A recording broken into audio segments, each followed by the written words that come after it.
Hello, नमस्ते. कसे आहात सगळे? छान ना? मी पण एकदम मस्त आहे.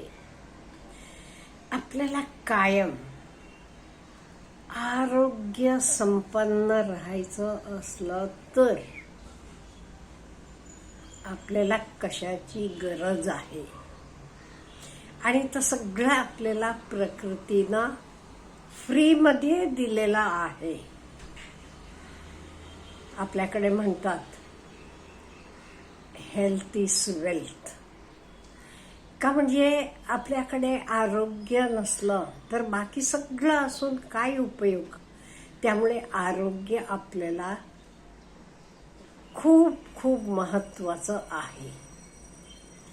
आता हे आरोग्य कसं आपलं चांगलं राहू शकेल आणि ह्याला निसर्गानं आपल्याला काही गोष्टी फ्रीमध्ये दिलेल्या आहेत, त्या आपण वापरायला पाहिजे. आता हे आपण कशातनं घेतलंय म्हणजे आपल्याला माहित आहे, ॲमेझॉन जंगलात एक जमात राहते. तिथले लोक ते कसे अगदी जंगलातच राहतात आणि पण त्यांचं आरोग्य का नाही खूप चांगलं आहे. का म्हणजे नेचर ॲक्ट्स इटसेल्फ ॲज ए अल्टिमेट हीलर म्हणतात. त्यामुळे ते कधीच आजारी पडत नाहीत आणि त्यांची बाळंतपणं पण सगळ्यांची नॉर्मल होतात. काही त्रास होत नाही, कोणालाही कुठलाही आजार येत नाही आणि ते 100 वर्षापेक्षा जास्त जगतात. ॲमेझॉन जंगलमध्ये आजही आहे. ते अगदी आपल्याकडे आदिवासी लोक असतात तसे ते त्या जंगलात राहतात, पण त्यांचं आरोग्य एवढं चांगलं, कुठलीच आजारपणा नाही आहेत त्यांना. म्हणून त्याची स्टडी झाली. त्या स्टडीमध्ये कळलं एक म्हणजे सनलाईट. आपल्याला सूर्यप्रकाश म्हणा, ऊन म्हणतो साधं, हे सकाळचं कोवळं ऊन अतिशय चांगलं, म्हणून आपण उन्हात फिरायला जातो सकाळी 7 ते 9 दरम्यान.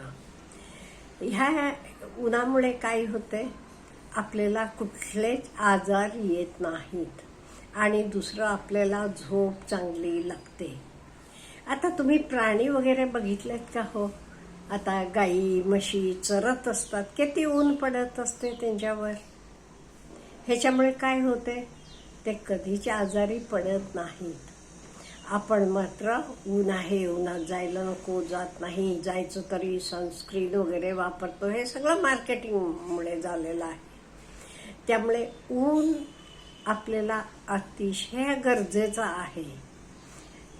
त्यामुळे आपण उन्हात जायला नको म्हणायचं नाही.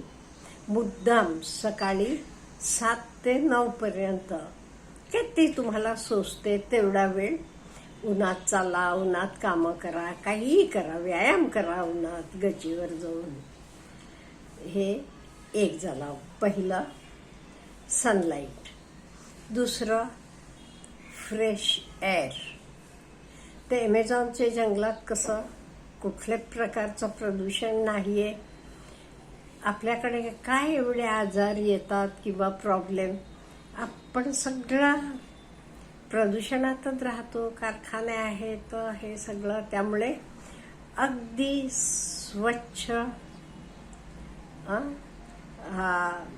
फ्रेश एअर म्हणून आपण आपले घराभोवती झाडं लावावी. कुठे येतात हल्ली काही सगळ्यांना आपल्याला काही जंगलात राहणं शक्य नाहीये, हे आपल्याला मान्य आहे. मग आहे ते तर आपण काय करावं, आपले घराभोवती झाडं लावायची. आणि एक महत्वाचं म्हणजे पाणी, शुद्ध पाणी. हल्ली पाणी तरी आपल्याला शुद्ध मिळते का हो? नाही. कारखानदार हे सगळे त्यांचं वेस्ट वॉटर नको असलेलं तर सगळं नदीला जोडलेलं आहे आणि ते नदीतलं पाणी ते पंपिंग होऊन येते. त्यामुळे हल्ली शुद्ध पाणी मिळणं पण अवघड झालेलं आहे. त्यामुळे आपण पाणी विकत घेतो. पूर्वी असं होतं का? नाही. आपलेच लहानपणी बघा ना, तेव्हा असं काही तयार पाणी विकत घेणं तरी त्यांना काय विश्वास सुद्धा बसला नसतात त्या पिढीचे लोकांना. आणि आपण आपले विहिरीतलं असेल, नदीतलं असेल, आपल्या सोयीप्रमाणे तर पाणी पित होतो. आणि आजारपण म्हटलं की पूर्वी आत्ताच्या सारखा आजारपण होती का? हो, नव्हती. इवन आपले आजी आजोबा बघा, आई वडील बघा, पूर्वीचे काळी. त्यामुळे ह्या 3 गोष्टी अतिशय महत्त्वाच्या आहेत. सनलाईट, वॉटर आणि फ्रेश एअर. आणि ह्याच्याशिवाय हल्ली काय झालेलं आहे माहिती आहे का? आपण जे काही अन्न खातो ते अन्न तर नॅचरली वाढवलेलं नसते. नॅचरली म्हणजे शेणखत म्हणा किंवा हे सगळं. इवन शेतकरी सुद्धा काय करतात माहिती आहे का? त्यांचे घरात खाण्यापुरतं ते शेणखतावर किंवा नुसते गोमूत्रावर सुद्धा गहू तांदूळ पिकवतात घरचे खाण्यापुरतं. आणि विकायला म्हणजे त्यांना जास्त क्रॉप मिळाला की जास्त पैसे मिळतात. म्हणजे फसल वाढायला पाहिजे म्हणून सगळे आर्टिफिशियल मॅन्युअर वगैरे वापरतात. वेगवेगळ्या टाईपचे पेस्टिसाइड्स औषधं वापरतात. आणि काय होतं, at the end of the day जे आपण ते सगळं खातो, सेवन करतो, आपल्याला त्या सगळ्या नको त्या गोष्टी आपले शरीरात पण जातात. हे अनेक कारण. आणि व्यायाम बघितलं तर आपला व्यायाम किती कमी झाले हो. पूर्वीचे आपले आजी आजोबा असतील, किती चालत होते दिवसाला. हल्ली आपण काय इथलं इथे जायचं तरी गाडी आहे घरात, सुखसोयी आहेत. त्यामुळे आपण आपलं साधं चालणं सुद्धा कमी झालेलं आहे. हे सगळेच रिफ्लेक्शन आपले शरीरावर झालेलं आहे. त्यामुळे एवढं आपण निसर्गाचे जवळ जाऊन राहू तेवढं चांगलं आहे. पण हे काही सगळ्यांना शक्य नाही. ज्यांना शेतीवाडी आहे ते आता परत जाऊन राहायला लागलेत बरं का. बरीच लोक खेडेपाडेत हल्ली कसं ऑनलाईन वगैरे सगळं तुमचं काम बिम होऊ शकते. त्यामुळे कितीतरी लोक परत गावाकडे जाऊन राहायला लागलेले आहेत. हे कशामुळे? ह्या सगळ्या गोष्टींमुळे. पण मधले पिढीला हेच तेवढं ज्ञान नव्हतं म्हणू किंवा ते पैसेला जास्त महत्त्व दिलं म्हणा. त्यामुळे होती ती शेतीवाडी सुद्धा विकून जाऊन फ्लॅटवर राहायला लागले लोक.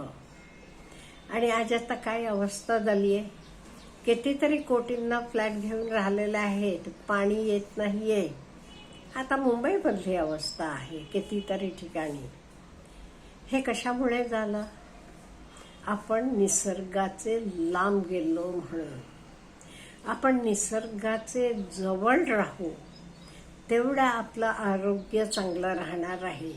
आणि हे ॲमेझॉनमध्ये राहणारे लोकांवर स्टडी केल्यावर कळलेलं आहे त्यांना कुठलाच आजार येत नाही. ते कम्युनिटीमध्ये आत्तापर्यंत कोणालाही कॅन्सर झालेलं नाही, टायफॉइड झालेलं नाही, कुठलेच आजार नाही. आणि डिलिव्हरी सुद्धा त्या बायकांची नॉर्मल डिलिव्हरी आहे. कोणालाही सीझर नाही, काही नाही. हे सगळं कशामुळे झालं? ते निसर्गाला धरून राहतात. त्यामुळे आपण पण ॲटलिस्ट आपण राहतो तिथे तरी आजूबाजूला झाडं लावूया. आणि शक्य असलेल्या दिवशीची सुट्टी असेल त्या दिवशी आपण निसर्गाजवळ जावं, जरा ते प्राणी पक्ष्यांचे जवळ राहावं. मनाला सुद्धा खूप आनंद मिळते हो. करून तरी बघा. Have a good day.